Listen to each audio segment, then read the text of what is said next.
Hello everyone, A.I.T here, and today I'm going to be showing off the Adventures in Time mod. Now, this is a mod that's just recently went into a public beta, and it adds a whole bunch of cool things. Now the main feature is obviously the Tardis, I'm going to be showing that off in this video. So we'll get into making the Tardis, and also later on how to fly the Tardis. So we'll start off here.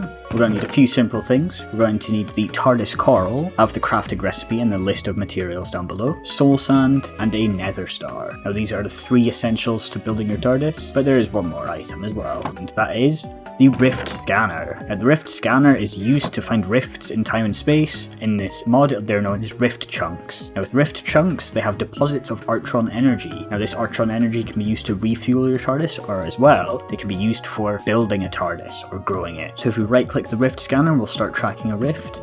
If we just head in this direction, as you can see we found one. What we want to do is place down our soul sand, place our Tardis coral, and that's us to grow our Tardis. Now this can take between 10 and 20 minutes, so you're going to be here a while. I'll cut to you once our Tardis is grown. And we are back. It's been about 20 minutes and our Tardis has grown. And one of the things you've already noticed, I'm guessing, is that if you have the Immersive Portals mod installed, then that enables the Immersive Portals mod to work with the Adventures in Time mod. So as you can see here, we can see inside our, I'd like to call this a raw Tardis. I don't know the proper term for this, but we've got our like unrefined raw Tardis, and you can actually see inside. It's bigger on the inside. So as you can see inside, it looks like a cave. We've got plants growing everywhere. Nice little tree in the middle. You can hear the occasional like Tardis croaks and groans. You can see outside. Now with this kind of Tardis, we can't actually do anything. It can't fly, can't move, can't do anything pretty much. So what do we do?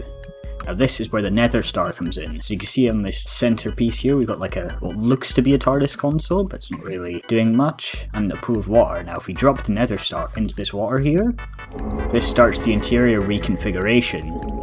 So you see the cloister bell starts ringing, the lights are all red. Now we can leave the Tardis.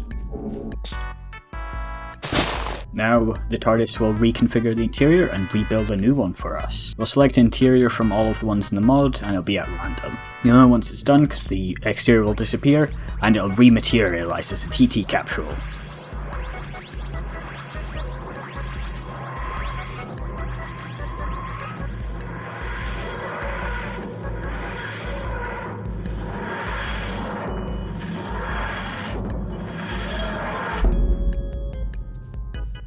Here we've got the TT capsule, we've got the model.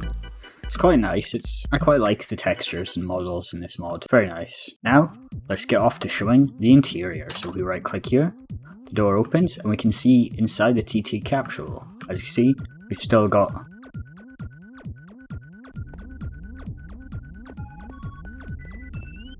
and the immersive portal support still works. Now, like I said before, it'll choose the interior at random, but the console itself will always remain the same as the default Tardis console. When we look at the console here, we can't actually see what these buttons and levers do, so let's get on to the next part. So to actually make use of the Tardis console and learn all of the controls, we're going to get onto the sonic screwdriver now. So here we have the mechanical sonic screwdriver. I have the crafting recipes on screen and the materials list. Now with the sonic screwdriver, it's got a multitude of functions. So if we shift right click, that'll put it into passive mode. This can be used to light candles or campfires like this. So if we right click the campfire, we can light it. If we right click the candles, we can light them. Now with the TNT, to light that, we will shift again, and we go into overload mode. If we right click the TNT, that'll prime the TNT and it'll explode. Very nice. Next mode, we've got scanning mode. Now you can scan the chunk you're in to find out information about it. So if you go over to a rift chunk, you can scan it and then see how much Artron energy is in that chunk. Now if we shift click again, we go into Tardis mode. Now this will only work if you've got a Tardis linked to it, but basically if you're in 200 block radius of the Tardis and you right click, it will dematerialize and rematerialize at those coordinates of the sonic screwdriver. Now if you shift click again, that powers it off. Now what's this got to do with the Tardis? Well, sonic screwdriver can actually show us what each of the controls do, and this is all very useful for learning how to fly the Tardis. We go into scanning mode, go back into our Tardis. Now if we hold the sonic screwdriver and hover over the Tardis, you can actually see the tooltips of all the different controls. Now let's get into the basics. Your Tardis has fuel. Now if you go over here, you can see the monitor here. Now this tells you everything about the Tardis pretty much, like travel time, how much fuel you've got, your position and your destination. And within the monitor you can do other things like change your Tardis's exterior. So we click here, You can change the overall shape, or what we can do is change the variants. So some exteriors have variants, some don't. So we go over to the police box. The most prominent one of the mod is this one, so we'll set that. That's on the thumbnail at least. Nice blue police box doors. Now, I absolutely adore this model. The attention to detail is just amazing, and the rendering on it is just absolutely fantastic. I love the bulb as well. It's got to be the best exterior, TARDIS exterior of all of the TARDIS mods I've shown off before. Let's go back into the TARDIS. So that was the monitor. Very crucial for all your TARDIS information and whatnot. You can even use it to change your interior as well. So if we right click this little setting icon here, we can actually change the interior, change the console, and change the TARDIS hum. So we'll start off with the hum. That's pretty self-explanatory. Just click apply. It changes the hum of the TARDIS. Currently there's 3 different hums in the mod. So you've showed up, the first one was Toyota, that was the first one that was playing. Now we're on Coral, and the final one is 8th. Overall, pretty nice. One of the things you do is change the interior as well. So we've got the Type 40, which is the default, the Copper, Pristine, Victorian, Vintage, Dev, Tacomac, Toyota, Crystalline, Pharaoh, Regal, Coral, War, Office, Botanist, Timeless, Cave, Alnico, Newberry, and then we're back to Type 40. So, some basics. Now, as you saw, our TARDIS has fuel. Now, TARDIS fuel is used for changing the interior, but it's also used for travelling as well. Now, to refuel a TARDIS, there's a few steps we're going to need to take. The first one is we're going to hold the Masonic screwdriver, go over to the handbrake, right click to enable the handbrake. This stops the TARDIS from dematerializing, but allows us to refuel. So if we go to the other side of the console, hover over refueler, and enable that. See, we get nice particles coming off the console, and the TARDIS starts to refuel. It can refuel at any location, but if you're in a rift chunk, then what your TARDIS can do is take the extra Artron energy and refuel even faster in rift chunks. So if we just let the TARDIS fuel up. So as the TARDIS refueling, I'll talk about some other stuff. So here we've got alarms, protocol 19, power on this side of the console here. Now alarms, if we right click that turns on the cloister bell. You can obviously hear the bell and you see the red flashing light, but another cool attention to detail is if you leave the TARDIS, you can actually see that the windows and lights all turn red as well, and you can hear a different version of the bell sound from the outside. Big lever here, we've got power. Right click this turns off the TARDIS's power.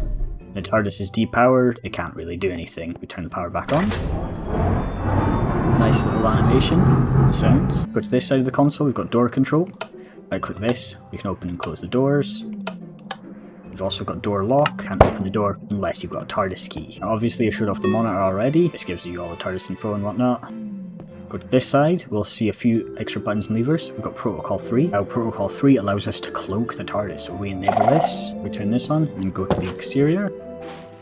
See that the TARDIS is in fact cloaked. Obviously that's what we use to enable refueling. If we disable that, our TARDIS stops refueling. Now we've got telepathic circuits here. It's got 2 main functions. If you right click it, it'll allow the TARDIS to set its own coordinates by its own will, or if you right click it with either a TARDIS key, stat and hang remote, or a sonic screwdriver, then it'll pair it to the TARDIS. Here we've got the land type lever. If you right click this, it'll basically determine if TARDIS will land midair if the coordinates ask for that, or it will either try and land on the nearest surface. So by default, it's best to leave that on. Panel over here, we've got our coordinate selectors and whatnot. So we've got the increment here, right click this lets us change the increment, left click this, it goes back down. The X coordinate here, as you can see, the X coordinate is going up. Mess with the Y, let's make that go down, make this one go up. So if you right click, it goes up, if you left click, it goes down.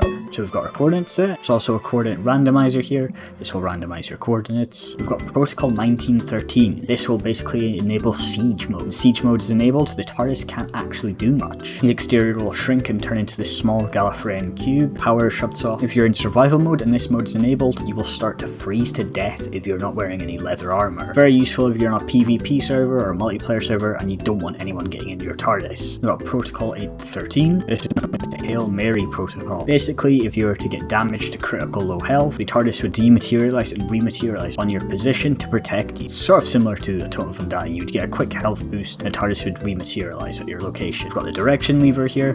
Just right click this, change what direction the TARDIS is facing. Here we've got the dimension lever here. Right click this. We can see change what type of dimensions we can go to. set to the nether, so when we dematerialize we can go to the nether. Now over to this panel of the console, which is the final one. Obviously we've got the handbrake, that stops the TARDIS dematerializing when it's on, but it's also really useful for refueling. We've got anti-gravs, now these are enabled, your TARDIS can float mid-air, but if you disable them, your TARDIS will then fall back down to the ground. We've got a fast return, so if you want to return to your previous location, you can click this. Now to the main one here, it's the throttle. When this is right clicked, your TARDIS will dematerialize. To rematerialize, you just left click it. Here we've got protocol 116, this is the TARDIS autopilot. This uses up extra Artron energy I believe, but it stops the TARDIS from being shaky when dematerializing, and it'll rematerialize automatically without you having to push the throttle down. I guess time to take off then. So if we just right click the throttle here, get advancement, and our TARDIS begins to dematerialize.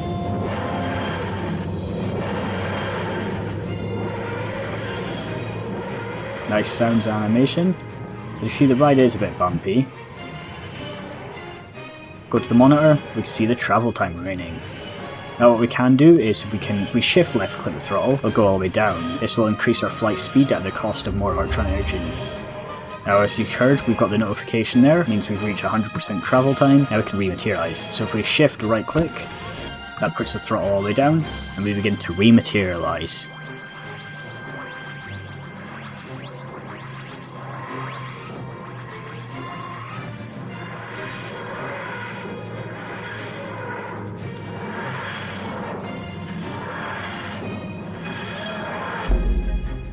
There we go, we've rematerialized. If we go over to the doors, we should be in the nether. And here we are, we're in the nether. Pretty self-explanatory. Very nice though. Like that, we close the doors again. Let's head back. So we go over to the fast return, which was this red button here. I click that, sets the coordinates to the last position. We shift right click, the throttle will go away, and we'll dematerialize. Let's enable autopilot for this one. That'll be a lot nicer. As you can see, we're using up fuel as well while we're doing this.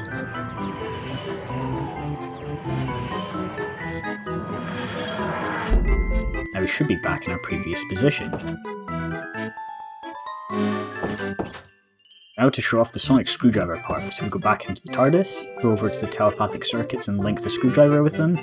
Now we've got our screwdriver linked. If we go over here, go into TARDIS mode, right click, handbrake's disengaged, and the TARDIS begins to dematerialize.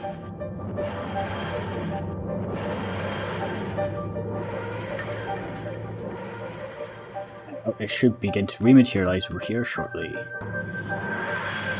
As you can see, we've got the TARDIS rematerializing here. I think it depends on what direction you're facing, but as you can see, we've landed the TARDIS here now. Now one of the things you will notice as well is you can't actually do it with the interior dimension, so obviously you can't put the TARDIS inside of itself. So one of the other features I was going to show off as well is the changing of the interior. So you right click and go over to the monitor, click the little settings icon. Let's change the interior now. Let's go with the 14th and 15th Doctor's one. So if we now leave the TARDIS, I'll begin to reconfigure the interior. Just like before, we've got the cloister bell and whatnot, and it'll rebuild the interior for us. You'll know once it's done when the TARDIS goes back to normal. Now if we go back into the TARDIS, you'll know once it's done once the TARDIS went back to normal. Now if we go back into the TARDIS, open the doors, we'll see inside. The detail of this console room is amazing, quite large as well. As you can see, we've got all the multiple floors and whatnot. Very nice console room. I hope you've all enjoyed this short tutorial video, and I'll see you guys later.